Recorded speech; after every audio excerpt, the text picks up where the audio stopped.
मैं एक बात जानना चाहता हूं, आपने 2-2.5 साल पहले ये पार्टी बनाई। आप कांग्रेस पार्टी के पीसीसी अध्यक्ष थे वहां त्रिपुरा में। उसके बाद आपने पार्टी छोड़ी, पहले सोशल ऑर्गेनाइजेशन, कुछ दिन के बाद आप चुनाव लड़े। आपने वहां के जो एडीसी के चुनाव हैं उसमें अच्छा प्रदर्शन किया, 28 में से 18 सीटें जीती।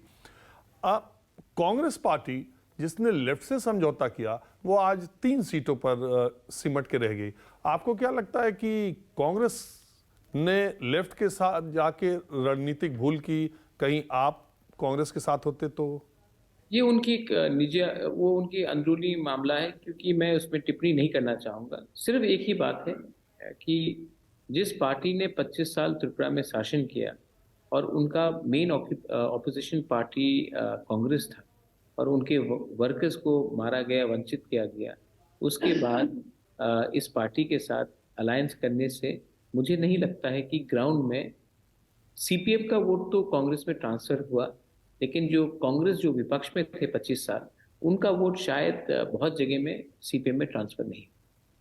लेकिन सवाल ये है कि इतनी अच्छी फाइट या इतना अच्छा चुनावी नतीजा आपको हासिल हुआ, कुछ भारतीय जनता पार्टी की कमी रह जाती तो उसे आपकी ज़रूरत पड़ती। लेकिन अब ये सोचने में, ये देखने में आ रहा है कि जिस ग्रेटर त्रिपुरा लैंड की बात आप करते हैं उसके लिए तो मुझे नहीं लगता कि केंद्र सरकार कुछ तैयार होगी। तो आप उस तरीके का नहीं है कि आप तोप का लाइसेंस अप्लाई कर रहे थे, अगर बंदूक का मिल जाए या राइफल का मिल जाए तो आप तैयार हो जाए? नहीं, एक कहानी है, बहुत पहले किसी ने कहा था कि आप एक व्यक्ति ऑफिस में जाता है और कहता है कि मुझे तोप का लाइसेंस दे दो। तो कहते हैं तोप का क्यों? तो कहा कि अगर तोप का लाइसेंस मांगेंगे तभी तो बंदूक का मिलेगा।